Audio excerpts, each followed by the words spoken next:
हजरत इमाम हसन से आके वजीफा पूछा, उस शख्स ने कहा हुजूर औलाद कोई नहीं, तो वजीफा बताया, तो आपने फरमाया इस्तिगफार पढ़ा कर।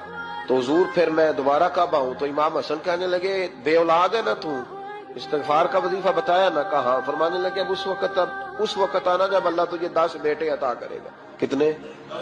2-4 नहीं, 10 ही कह दिए। तो हजरत मीर मुआविया रज़ी अल्लाह तआला देखा, कहने लगे हसन इतना बड़ा दावा? आप फरमाने लगे मैंने कह दिया ना, तो अल्लाह फजल करेगा।